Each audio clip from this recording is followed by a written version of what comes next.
Pro Tools gives you a bunch of choices when you set up a session. Why do they give you such wide variety of choices? And some of these numbers of sample rates are kind of odd. Why would they choose 176.4? Why not just 50,000, 100,000, 200,000, whatever? The reason they do this is because 44.1 is the sample rate of the standard CD wave file. It's considered full quality audio. And they picked 44.1 because half of that is 22.05 kilohertz. And our hearing range is only up to 20,000. So they wanted to give it a little bit of leeway so that it's the highest frequency that a human can hear. So that's for audio only. It's called the Red Book standard, is 16-bit and 44.1 sample rate.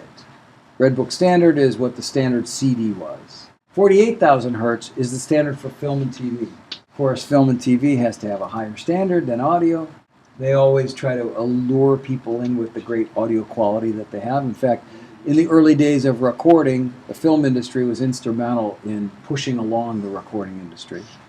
Bit depth is in film and TV is 24-bit, so it's a higher definition. Let's talk about the bit depth. So bit depth determines the dynamic range of the audio being recorded. Dynamic range meaning the quietest to the loudest part of the recording.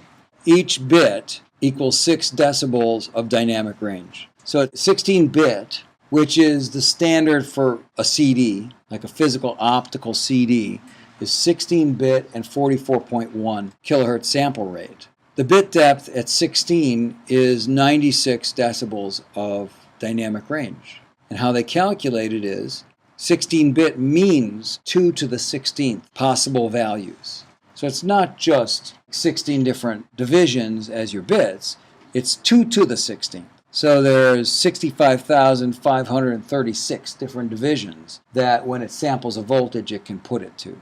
24-bit, if you look at it, it's 144 decibels dynamic range, or 2 to the 24th, which is over 16 million possible values. What it means is you've got a much smaller division, and so every sample can be more accurately assigned to a number. In general, you want to probably get the highest definition you can, but yes, that's why there's a sound difference. And I can hear the difference between 16-bit and 24-bit.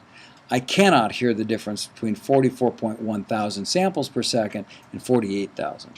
But the 16-bit versus 24-bit is dramatic in terms of the definition in the bottom end and the definition on reverbs, and I'll tell you why. So if we've got more divisions on the vertical axis, that means if we hit a reverb and it's decaying, when it gets down to the quietest parts of its decay, when it gets down to the last bit, there's no other bit.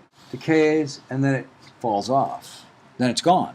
So what happens if we've got more divisions is the tail of the reverbs can go longer before it chops off.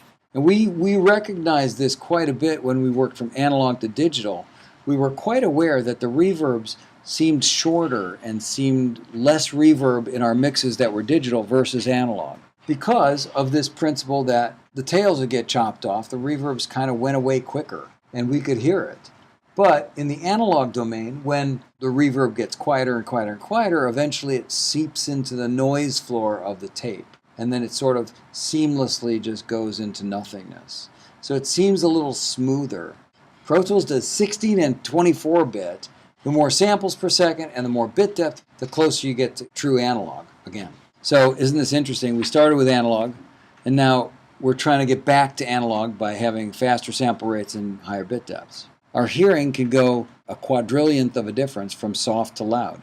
So our dynamic range of our hearing far surpasses anything that you have in the computer.